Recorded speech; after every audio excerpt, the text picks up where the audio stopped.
أعوذ بالله من الشيطان الرجيم بسم الله الرحمن الرحيم اللهم أجرنا من النار اللهم أجرنا من النار اللهم أجرنا من النار۔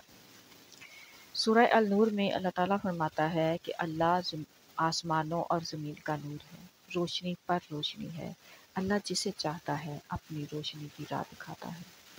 कुरान करीम का भी एक नाम नूर है और वो नूर अल्लाह ताला ने बगैर मांगे हमें दिया है। बगैर मांगे क्यों? बगैर मांगे इसलिए क्योंकि हमें उससे पहले उस नूर का इल्म ही ना था, पता ही ना था। जब इल्म ही ना था तो मांगते कैसे?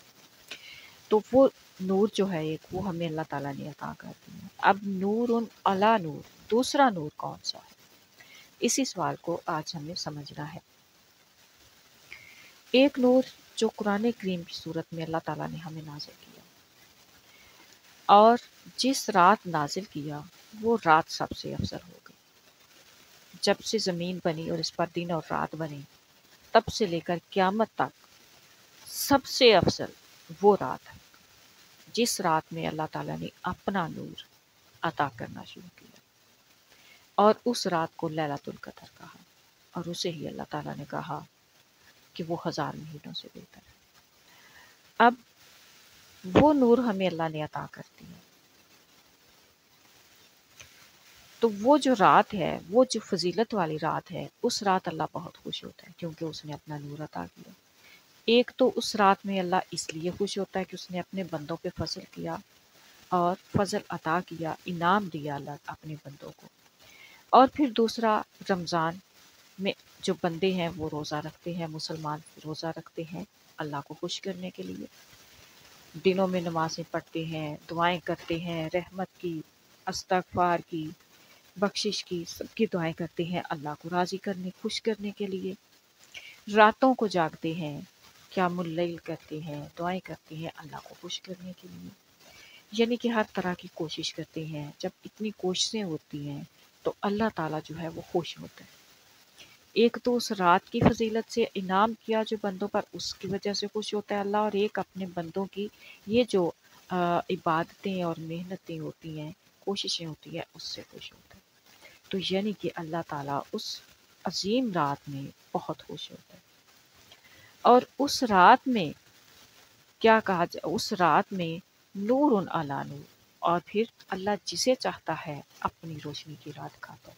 हम लोग क्या बंदे क्या कोशिश करते हैं जो रोज़े रखते हैं, जो रातों को जागते हैं, कि अल्लाह ताला हमें उन बंदों में शामिल कर ले जिन्हें वो इस रोशनी की राह दिखाए, इस रोशनी की राह में चलने वाला बना दे। उस नूर को अल्लाह का फजल भी कह सकते हैं, अल्लाह की तौफीक भी कह सकते हैं, क्योंकि जब अल्लाह ये फजल करेगा, अल्लाह ने कहा, फरमा दिया कि जिसे चाहता है उस रोशनी की राह दिखाता है। अल्लाह अपना उस पे फजल करेगा तो उस क्या होगा, अल्लाह उसको इतनी समझ देगा, इतनी अकल देगा कि वो कुरान को समझ सके। उसके दिल को ऐसा बनाएगा कि वो उसको फजल को जज़ब कर सके, क्योंकि इंसान का दिल अल्लाह की 2 उँगलियों के दरमियान है।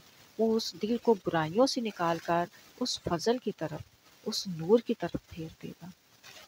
तो अल्लाह ताला हमें अपने उन बंदों में शामिल कर ले जिन पे ये रहमत करे, जिन पे ये फजल करे। तो वो जो नूरुन अला नूर, वो जो दूसरा नूर है, वो ये नूर है जिसकी बंदे तलाश करते हैं, और वो उस रात को और उससे बाकी रातों को अल्लाह की रज़ा के लिए, उसको खुश करने के लिए उसके आगे गिड़गिड़ाते हैं, तज़र्रे करते हैं और उससे दुआएं करते हैं। और अल्लाह ताला जो है वो खुश होकर अपने बंदे जो है, जितना जितना जिसका तसर्रे होता है उस पर फजल अता करते हैं, और उस फजल में अल्लाह ताला अपने बंदों को उस रोशनी की राह दिखाता है, उस रोशनी पर चलने वाला बनाता है, और उस रोशनी पर चलकर बंदे जो है वो दोज़ख से निजात पाते हैं। वो बेहतरीन जो है अल्लाह ताला के बंदे बनते हैं, और उन बंदों में शामिल हो जाते हैं जिन्हें अल्लाह ताला बख्श देता है, उन्हें इस दुनिया में भी और अगली दुनिया में भी, और दोज़ख से निजात दे देता है। तो ये वो नूर है, नूर अला नूर। अल्लाह ताला सबकी दुआ को कबूल फरमाए और सबको वो नूर अता फरमाए जिससे वो अल्लाह के बेहतरीन पसंदीदा बंदे बन सकें और कुरान के एक एक लफ्ज़ पर अमल करने वाले बन सकें। आमीन। अस्सलाम वालेकुम रहमतुल्लाह।